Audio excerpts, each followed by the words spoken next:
Hi guys, Bobby Blue here. I've been really inspired by all of the things I've seen people doing to build community and help people during this really bizarre time. And so I thought, why not? Why not do something?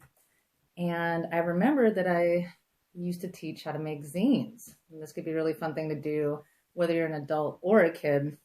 So I'm going to give you a tutorial about just a simple half-folded zine. There's lots of different zines you can do, which you can look on, you can ask the Google God about. Usually you would do it with just a plain 8 by 11.5 paper, but I don't have that. So I just found some paper and kind of made a zine. Now, the trick about zines, if they're multi-pages, is that they get numbered differently, kind of like a newspaper.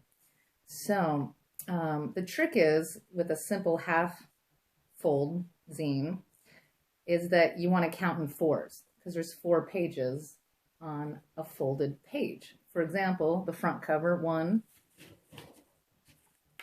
and then 2, but you'll see that 3 is on a separate. So sometimes it helps to number them while you're getting used to it, or just counting and keeping track. You can do this with more than 2 pages, but I'm showing you how to make a zine with just 2 folded pages, which means there's 8 total pages to think about. And zines, if you didn't know, basically came from a movement. They're basically self-published mini magazines, and they've been around. Some are on certain topics. Some are really kind of montage, collage topics, but most of them usually stick to one topic, not always.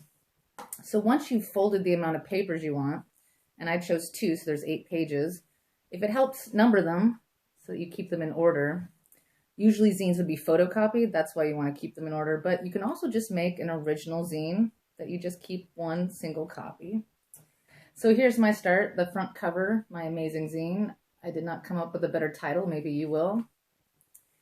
And one thing to think about when you make zines is the margin, especially if you're going to photocopy. I recommend keeping at least 1/2 inch margin that you don't put anything in. Now, if you're not going to photocopy it, doesn't matter. But oftentimes when you photocopy, anything up around the margin will be cut off. Made many, many mistakes that way. Another thing to keep in mind is that somewhere in your zine, you're going to have a centerfold. And a centerfold is a great opportunity to actually use the full landscape page as one page. So you don't have to worry about crossing over the middle seam, as you can see as I wrote centerfold over. Okay. So that's another thing to keep in mind. And as far as the back cover goes, some people leave it blank. Some people make it look like the back of a book, put a barcode on. It's up to you. You can leave it blank, or it can actually be a page.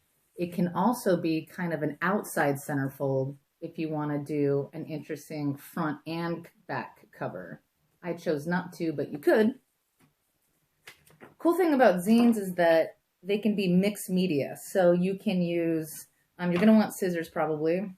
I don't have a glue stick. That's ideal, but I do have tape, so that'll work. Pens, pencils, you can use colored pencils, markers. A lot of zines are photocopied in black and white because they're cheaper. But if you got the bills, you could also print and photocopy in color. But to show you how you can kind of do a mixed media page, I like to do a mixture. So I made this page. I cut out a little ingredients, got to go to the grocery store list. But you'll notice that I also decided to use handwriting, which is pretty cool too. I think zines that are most successful incorporate both printed images and text and also hand-drawn art like this poop emoji. So mix and match, play around with that. You'll notice I'm still paying attention to the border, which is something to think about if I was going to photocopy this. Now, another really fun thing that a Multnomah County librarian taught me, go librarians, has to do with newspapers. You'd have to use newspaper because it's actually printed ink still. So magazines won't work. All you need is some tape. I've already got some pre-cut. And you would stick it on any image you want, and it'll actually pull it up. I'll try and show you this. You can see that. And this can be fun because you can layer. Transparent tape is transparent, so if you do photocopy, it doesn't usually show up. Sometimes it does. So I'm just going to make a little, using this tape, make a funny little thing real fast. It doesn't really matter. You're the artist, so you get to decide what you want to do. I'm going to use faces. I think faces are kind of funny to kind of put over each other. They photocopy really interestingly.